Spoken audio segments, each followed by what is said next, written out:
Welcome, ladies and gentlemen, to the Pro Wrestling Report on Time Warner Cable and at PWRshow.com. Damian Nelson sitting here alongside the man they call Meathead. And what a week we've got for you. We're going to talk about TNA Lockdown coming up this Sunday on pay-per-view. We've got information on the cause of death of Test Andrew Martin. Also, John Cena challenges The Rock. And also, the WWE Draft was this past Monday night, Meathead. Not that it matters. Not that it matters because they'll show up on all the shows.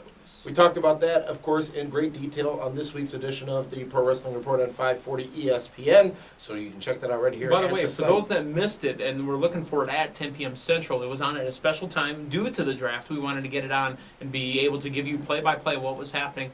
Check out the iTunes page. Check out PWR. Check out YouTube. All those other places. The places that you go to hear the Pro Wrestling Report. Check out our coverage, our live coverage of the 2009 WWE Draft. But first, Meathead, let's talk about this big challenge. John Cena goes out in public and challenges The Rock to a match at WrestleMania 26. Obviously, The Rock, who's 5 years removed from professional wrestling and the business in general, is laughing off John Cena's challenge. Now, we see a lot of these big shot challenges happen quite a bit. Stone Cold being challenged by Hulk Hogan at the Eric Bischoff challenging Vince McMahon to show up, and then at the what pay-per-view was it? Was that on? It was a fall pay-per-view. All these big-time challenges, but this time, at least this one could possibly happen, but not according to The Rock. The Rock, who does not expect to step into a WWE ring or any wrestling ring again, has taken advantage of some opportunities to take some cheap shots at John Cena and his performance as a movie star, specifically in his latest movie, 12 Rounds, a movie that I really thought was decent. I guess that's because I'm an E-mark this week. But again, I thought it was a decent film. Hey, if you're a fan of the Pro Wrestling Report, does that make you a P-mark? Probably want to make it an R-mark. Well, it's better than being a D-bag. 12 Rounds has made $10.7 million here in the States, and for those of you across the pond, it's brought in about $1.6 million, bringing its total take to just over $12 million. It converts. However, comparatively speaking, The Marine, John Cena's last movie and the top-grossing movie of WWE film so far, had made $15.4 million up until this point, 3 weeks into its run. Marine had topped out at about $22.2 million. So, viewed as a failure by The Rock, whose latest movie from Disney is sitting at around $60 million. He's become a movie star, of course, retired from the ring. But Meathead, why would John Cena, why challenge The Rock to a match at WrestleMania 26? Firstly, in my opinion, it is that money match that Al Snow taught us about a couple of months ago right here on the Pro Wrestling Report. Thank you. That's exactly where I was going to go. But we know The Rock's not going to accept, so what's the point? No, we don't. It can be assumed. Never say never in the world of professional wrestling. Bret Hart was back on WWE TV in 2006. Sable returned to WWE TV. Eric Bischoff hugged Vince McMahon July on WWE 2002. TV. Never say never. This is a money match. John Cena versus The Rock. But money almost for who? Almost as much as, I don't know, money match was Hogan Rock. Mm-hmm. It's money for Rock. Rock will get a nice chunk. We're talking in the millions. WWE recently released figures on WrestleMania 25. Over $50 million generated in one day when you add in ticket sales, $43 million in pay-per-view revenue, $5.5 million in gross merchandise sales at the event, and the couple of other events they had that day. The single biggest entertainment day, revenue-wise, of the year, beating out some other big-time events. Pretty good message from WWE. But again, the question, money for who? Because obviously WWE is going to make a bunch of money off of that.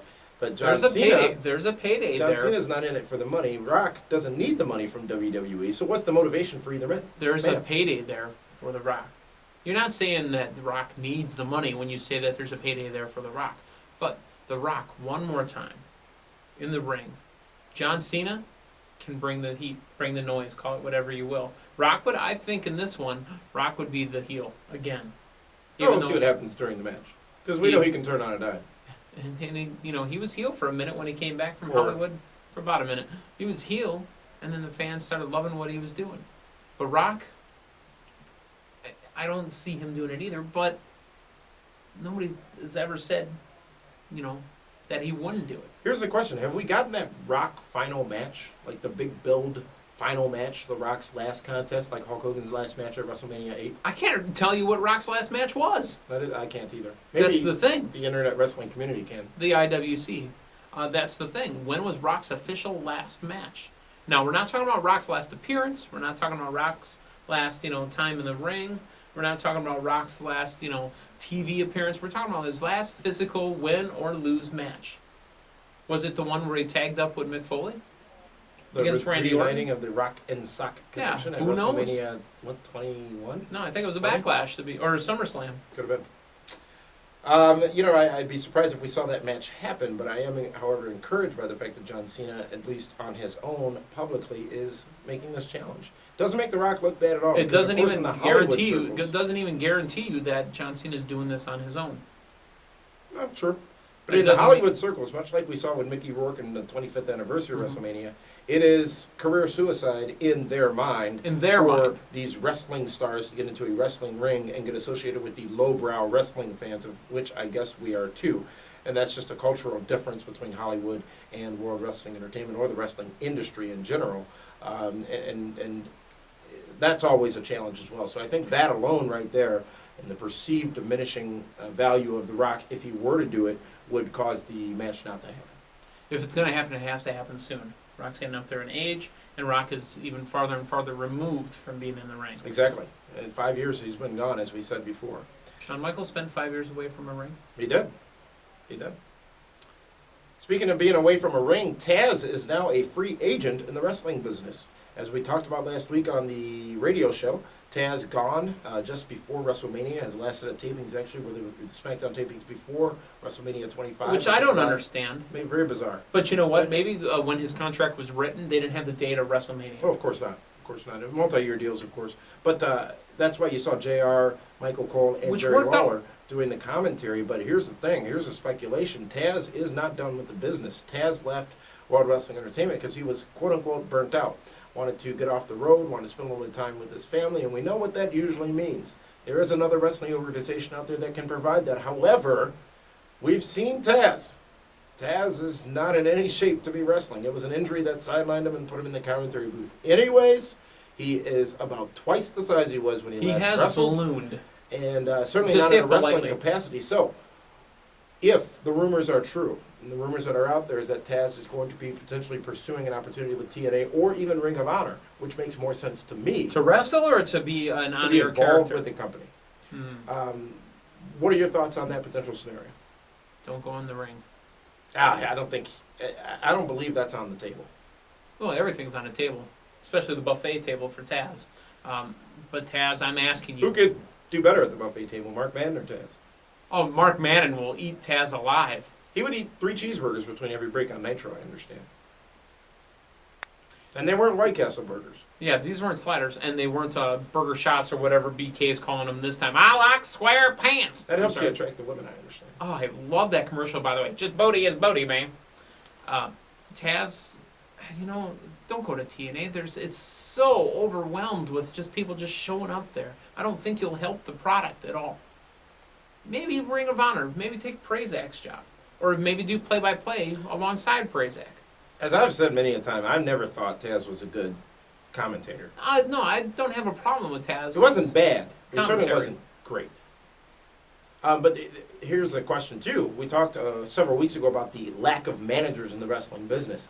Tazz going to a Ring of Honor, for instance, getting involved or creating a stable there and being a guide or a leader. Stables are for horses, according to Bobby Brain Heenan.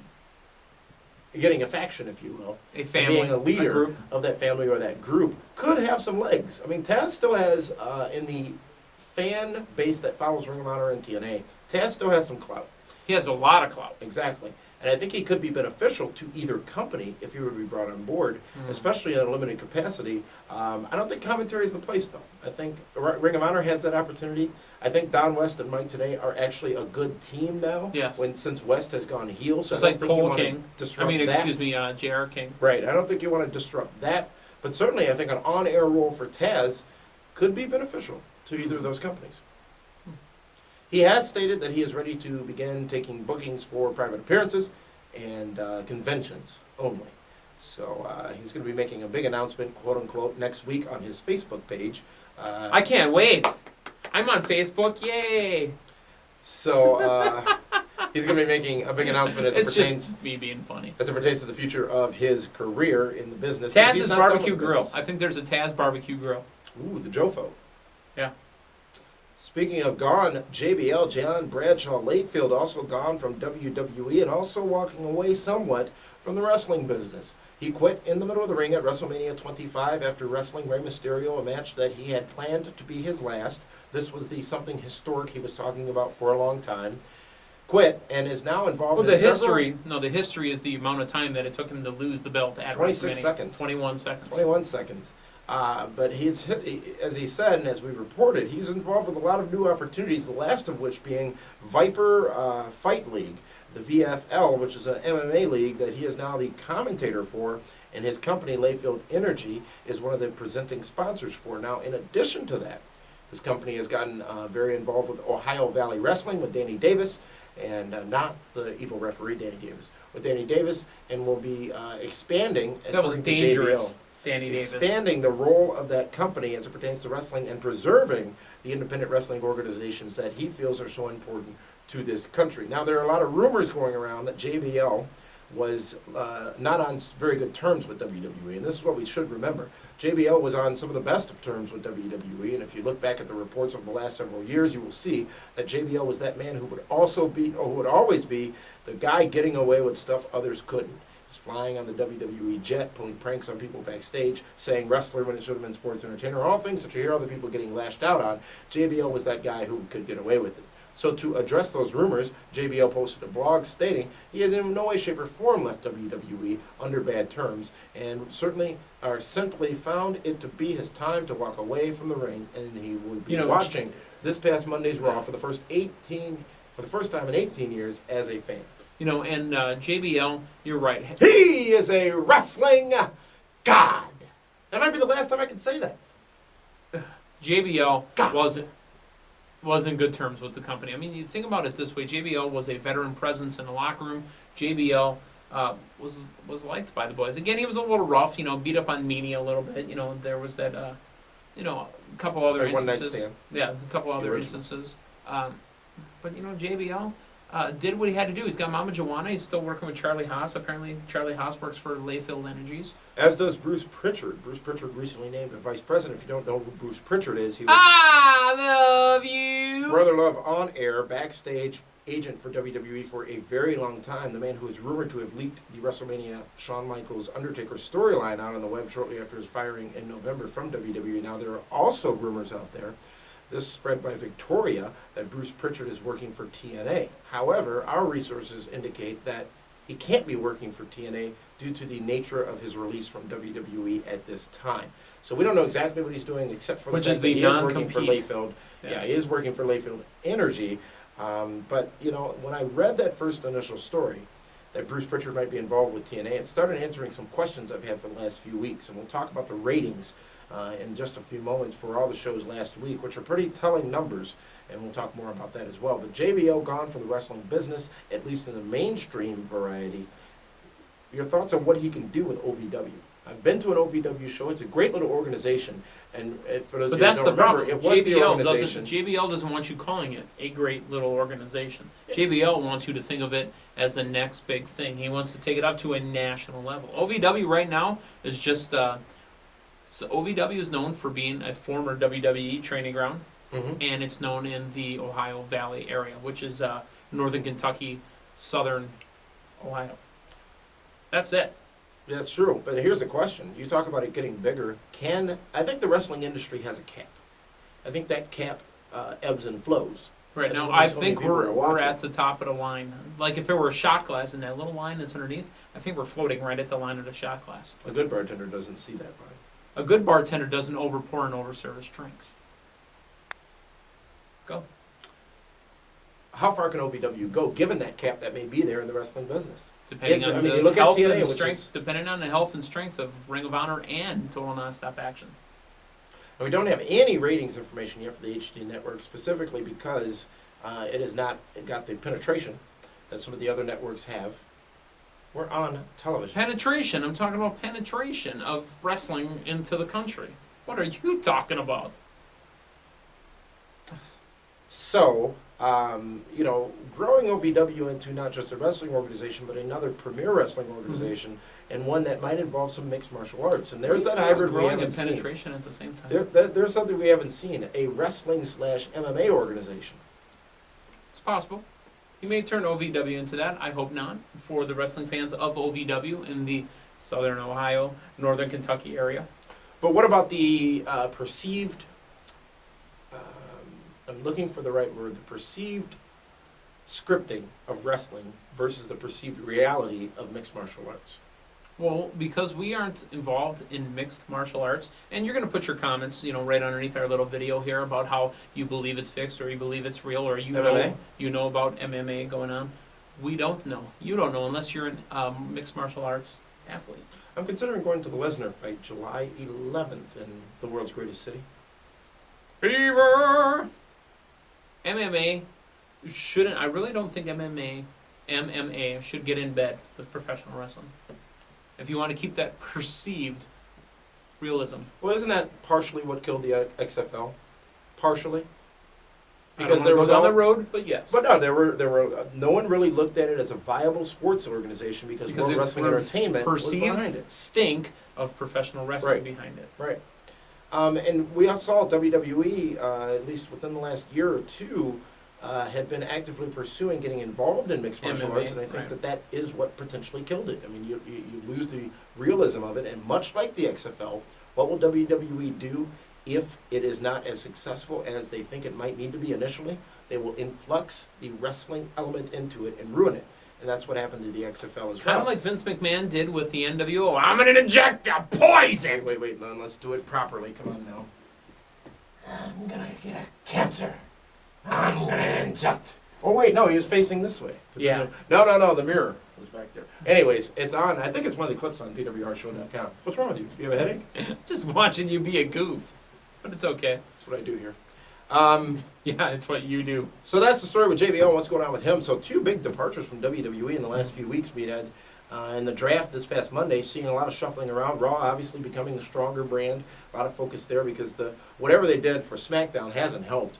As we talked about in the ratings over the last few months since it went to My Network TV, while they've had record ratings on My Network TV. That's comparing, small fish in an even smaller pond. She got the Triple H's. JR obviously was part of that. Jeff Hardy, Edge, all those big names that they had on SmackDown. They haven't resonated with ratings. Ratings haven't gone down. You need to put Ray back on SmackDown. I mean, I believe that was the case. Yeah, you need, because he appeals to Latinos. Why? Because he's a Latino. Is he? I didn't notice.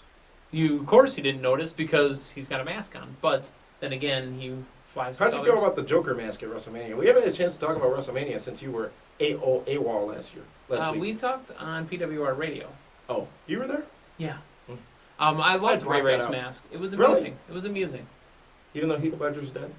It has nothing to do with Heath Ledger being dead. He played the Joker in Batman. The mask was Heath Ledger was the actor that portrayed a character. Oh, will you stop? Ray Mysterio was a character portraying another Let's talk about the ratings this past week for the television programs. Raw, obviously, on top of 3.9 is the rating. Nearly 5 million viewers. SmackDown with a 1.9. Very low going into WrestleMania. And that show, by the way, was awful. They made a mistake there. You had all this hype about how it was going to include live stuff from Access and live stuff from WrestleMania weekend. Even if it's a clip show of the stuff that has happened leading up to WrestleMania, it would have been better than what we got this past Friday night, in my opinion, on SmackDown. Or 2 Fridays ago on SmackDown leading into WrestleMania. And I think the ratings reflect that. Again, though, several bits of competition, including the NCAA tournament, which was on at the time, probably led to some of these lower ratings. But at the same time, they had so much opportunities. Much like when TNA went live on Monday night, or went with that Monday night when Raw was off the air, and they aired a clip show and just bundled that. I think a similar thing happened with WWE and SmackDown on Friday. And they started with a Divas match, I believe it was. And I'm watching. That was the only match. That was the only match. Didn't even watch the rest. I take it back. There was a main event match. Fast forwarded through most of the So 2 hours, a match in the beginning, a match at the end. It's a TNA formula, which has seemingly been working for them because last week they beat out ECW in the ratings with a 1.32. They hit that record rating a couple of weeks before WrestleMania, and they've remained there, Meathead. They've sustained that audience and grown it a little. And what we've talked about is they've gotten some WWE fans and some actual TNA fans, new original TNA fans that have joined in and said, I don't know what it is, but something's better about the television product. And that's what I was thinking about when I saw Bruce Pritchard potentially involved with TNA. I said, maybe that's what's going on, because fundamentally not much has changed backstage in TNA. Don't know whether different television production has come into play, but I mean, really, it's like Raw used to be, where you literally go between 2 commercial breaks and there's no in-ring action. It's just all clips and backstage stuff. But it's entertaining, at least, from the latest few weeks of TNA Impact.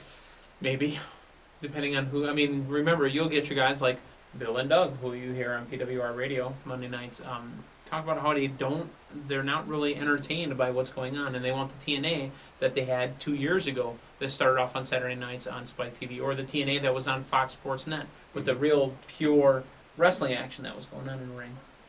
ECW gets a 1.26 rating, and the Hall of Fame ceremony on USA Network gets 1.79 rating. For those of you who missed WrestleMania and don't plan on buying the DVD, we hear that NBC is going to be airing a version of WrestleMania as has been done on different networks over the course of the last few years, coming up for one of their NBC specials potentially in August. Very smart move on WWE's part. No, on NBC's part, actually, because they'll be able to pull in ratings. And I guess WWE will get money for the airing of their content. Test's death, Andrew Martin Test, his death has been ruled as an accidental overdose from the drug oxycodone. Codeine, I think. No, codone. There's two different drugs. Two different Okay. drugs. Same thing that took out Sherry Martel and Heath Ledger, who we referenced earlier. So an accidental overdose, however, looks like this drug is found in painkillers. So it is not deemed to have been a deliberate overdose, but I don't know how many drug overdoses are. But that is what took the life of Test at 34. Again, not being a doctor, because, I don't even play one on TV, but it seems to me, and this is just an outsider looking in, that the people that are taking painkillers, maybe you're just taking them to take them, maybe they take them along with alcohol, they take them along with whatever, but become increasingly less aware of what's going on, the amount, the quantity, the dosage, and will eventually find themselves dead on someone's floor. And Sherry and Heath had some other alcohol Demons. and drugs like that involved or in their system at their time And of death demons. as They well, had some other demons as well. So. Let's talk about TNA Lockdown coming up this Sunday on pay-per-view. Every match happens in the Six Sides of Steel, coming to Philadelphia, the home of hardcore. Let's go down the lineup. A match which is going to be absolutely worth the price of admission. I believe it is for the New Japan Junior Tag Team Championships, and he's not a junior in anyone's regard, being that Hernandez, one of the members of the LAX tag team, which is going up against the Motor City Machine Guns and No Limit, Team No Limit, which has been having a prominent role on TNA television for the last several weeks. This match should be a doozy between those teams. And unless, No Limit is in front of Kurt Angle, they've actually looked strong. Because when they're put in front of Kurt Angle on a camera, they get bitch slapped around. Speaking of, ODB versus Madison Rayne versus Daphne. That's her name now. The Yay! Governor is now Daphne again. Versus Sojourner Bolt Sojo. in a knockouts match. Don't you ever call them divas. I'm sorry, that would have been an insult. Awesome Kong will defend her knockouts championship against Taylor Wilde and Angelina Love. Remember, all these matches happen in the Six Sides of Steel. And then it's an X Division matchup for the X Division Championship. Jay Lethal, Black Machismo versus Sheik Abdul Bashir versus Consequences Creed Kiyoshi, and Suicide, the champion, will have to regain his title in that matchup against so many other men, 4 other men. The tag team titles will be a tag team dominance match, I guess, as New Japan tag titles and TNA World tag titles clash in this matchup between The Team actual 3D. belts too? Somewhat. Between Team 3D and Beer Money Incorporated. One of the main events is Team Angle, which includes Booker T, Scott Steiner, and Kevin Nash, going up against Team Jarrett, which includes AJ Styles. Yeah, Joey Styles. AJ Styles, He's gonna Samoa bitch slap Joe, JBL. and spoiler alert, Whoop, whoop, whoop, whoop, whoop. Whoa, wait. Spoiler Here when we do I threw TV. to the gimmick. Spoiler alert, Christopher Daniels. Fallen Angel Christopher Daniels is the final member of, or final participant on Team Jarrett's team. Let me ask you this. He's wrestling twice? He is, I don't know I don't know if Kaz is back yet. That's a great question. It is a great question. He may be. And the main event for the World Championship, a match that could be one of those money matches, if you will. Mick Foley versus Sting. Sting and Foley in a cage, Miguel. For the belt. For the belt. I'm interested. Yeah. It's a good, really, when you look at the card And if from top to Damien's bottom. paying for it at his house, I might go over. If you look at the card from top to bottom, it's a pretty solid card for TNA Lockdown, their most purchased pay-per-view of 2008. The gimmick works. and we'll see what the actual pay-per-view delivers this Sunday night. We'll be bringing you those. It's ironic because, I went ahead and been saying, even before the tapings were done, I've been saying that, it's time for me to see the Fallen Angel again. I'm ready to see Christopher Daniels again. We had him on TV last year when we went down to Orlando. We got a chance to talk to him, as he was working backstage, doing the wink, wink, wink, wink, wink, other stuff that he was doing. But it was time Konnichiwa! It was time for me to see Christopher Daniels again. That is TNA Lockdown this Sunday. We'll bring you those PWR mobile updates, so if you haven't signed up already, sign up now at pwrshow.com. Speaking of pwrshow.com, make sure you check out this past Monday's version of the Pro Wrestling Report on 540 ESPN. Can I talk about those for all of PWR our draft coverage? Can I talk about those PWR mobile updates? Yes. When you're watching WrestleMania kind of like an hour behind, damn are they annoying. So I turned them off. That's just me. It's live updates. Live. They are very live, so I threw the phone. It only affects the West Coast. I threw the phone in another room. Houston's in the same time zone. Also, I got one more thing. WrestleMania. I'm watching, and Shawn is coming down. Shawn Michaels as the good, apparently. In the white. I think he was resurrected on Sunday. And I said to the other person I'm with, boy, it looks a little blasphemous for him to. All the power shut down. I'm sorry. As you were saying. That is the Pro Wrestling Report television edition for this week. We will be back again next week with the Pro Wrestling Report, so be sure to tune in. And for the man they call Meathead and the Tazz, who I don't even know where he is, this is Stevie Nelson saying thank you for tuning in. We'll see you Monday night on 540 ESPN.